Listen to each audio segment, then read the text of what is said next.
Hi, OJ. Let me tell you something that will chill your bones. This isn't a story I ever imagined sharing, but it's been haunting me for too long.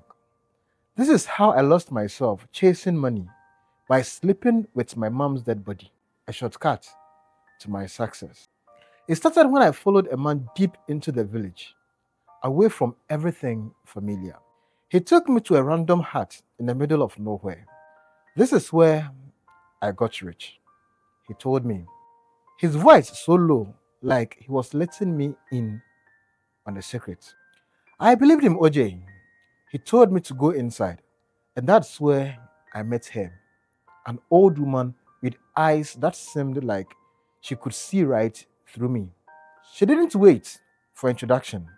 As soon as I sat in, she looked at me and said, I know why you are here. As she mentioned my name, without me ever telling her, my heart almost stopped. The man called her mistress, but she was no ordinary person. She was a witch, a real one, and she didn't sugarcoat anything. She gave me a choice, riches or fame. I wanted both so badly, OJ, so I stayed and listened to her.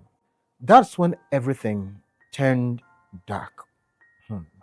She told me I would have to do the unthinkable, sleep with my mother.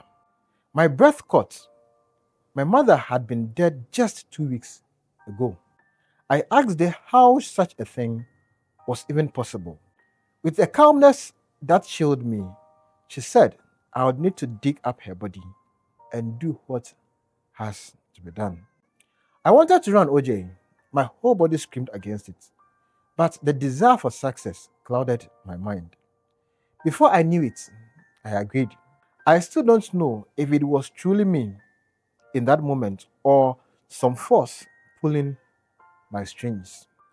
The witch handed me a horn filled with 7 needles wrapped in a cloth and told me it was important.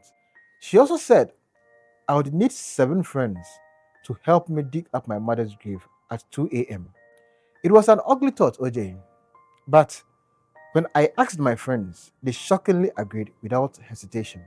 It was as if they were all trapped in some invisible web of control.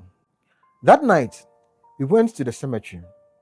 I can't believe I'm saying this, OJ, but we dug her up. And then I did what the witch demanded. I had sex with my mother's lifeless body. While my friends stood there watching, very quiet. It's at this point that I would ask that you subscribe to the channel, share a comment, and like the story, because that is the only way you encourage me to bring you more stories and confessions. Please subscribe. Let's go. Her body, 2 weeks in a grave, still looked fresh. I wanted to vomit. My soul felt ripped apart, but some dark force kept me going. When it was over, we buried her again like nothing had happened. My friends even asked me to introduce them to the witch, as though this was all normal.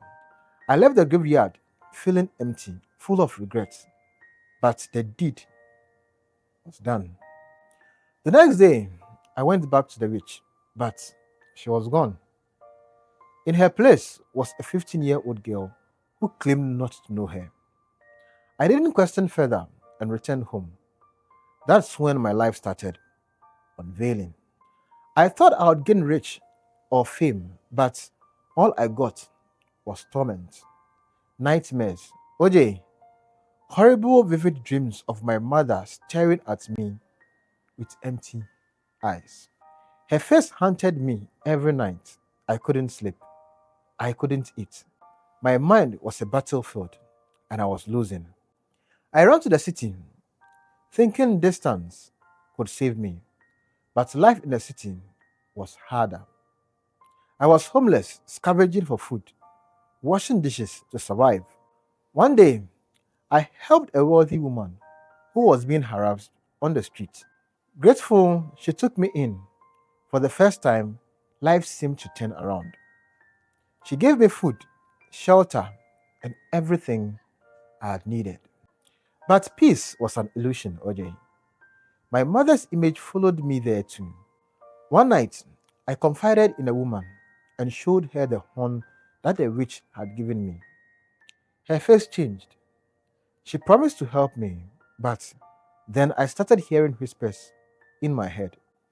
The voice told me the woman I was staying with was the witch in disguise. I panicked and left her house. I'd reached the end of the rope. No riches, no fame, just endless regrets and fear. I wanted to end it all, but instead, I did the only thing left to do. I confessed everything to my sister. She cried like I'd never seen, but she didn't abandon me. She told me to turn to God, to pray, to let go of the witch's horn. And that's what I did. OJ, slowly, prayer and faith pulled me out of this abyss. I learned that shortcut leads to nothing but pain. Hard work is the only way. So here I am telling you my story, not for sympathy, but as a warning. Don't chase shadows. Wealth and success born from shortcuts will haunt you forever. Believe me, OJ, I know. Here's a stranger confession on how she stole her best friend's destiny. Surprising.